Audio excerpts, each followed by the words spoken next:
Ang mabuting balita ng Panginoon ayon kay San Mateo. Papuri sa iyo, Panginoon.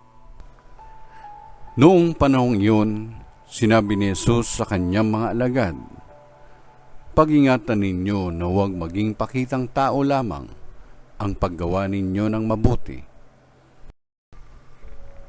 Kapag ganyan ang ginawa ninyo, wala kayong matatamong gantimpala buhat sa inyong amang nasa langit. Kaya nga, kapag naglilimos ka, huwag mo nang ipagkamaingay ito, katulad ng ginagawa ng mga mapagpaimbabaw doon sa sinagoga at sa mga lansangan. Ginagawa nila ito upang purihin sila ng mga tao. Sinasabi ko sa inyo, tinanggap na nila ang kanilang gantimpala.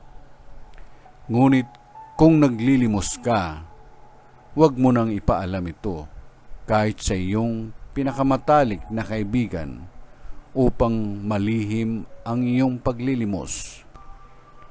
At gagantihan ka ng iyong amang nakakikita ng kabutihang ginagawa mo ng lihim. At kapag nananalangin kayo, huwag kayong tumulad sa mga mapagpaimbabaw.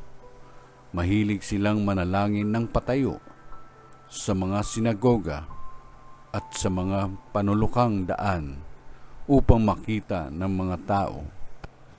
Sinasabi ko sa inyo, tinanggap na nila ang kanilang gantimpala. Ngunit kapag mananalangin ka, pumasok ka sa iyong silid at isara mo ang pinto. Saka ka manalangin sa iyong amang hindi mo nakikita, at gagantihan ka ng iyong amang nakakikita ng kabutihang ginagawa mo ng lihim. Kapag nag-aayuno kayo, huwag kayong magmukhang malungkot tulad ng mga mapagpaimbabaw.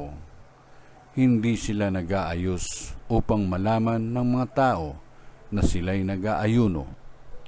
Sinasabi ko sa inyo, tinanggap na nila ang kanilang gantimpala.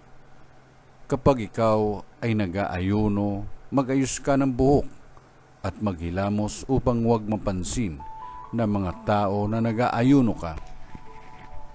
Ang iyong amang hindi mo nakikita, ang siya lamang makaaalam nito. Siya na nakakakita ng kabutihang ginagawa mo ng lihim ang gaganti sa iyo.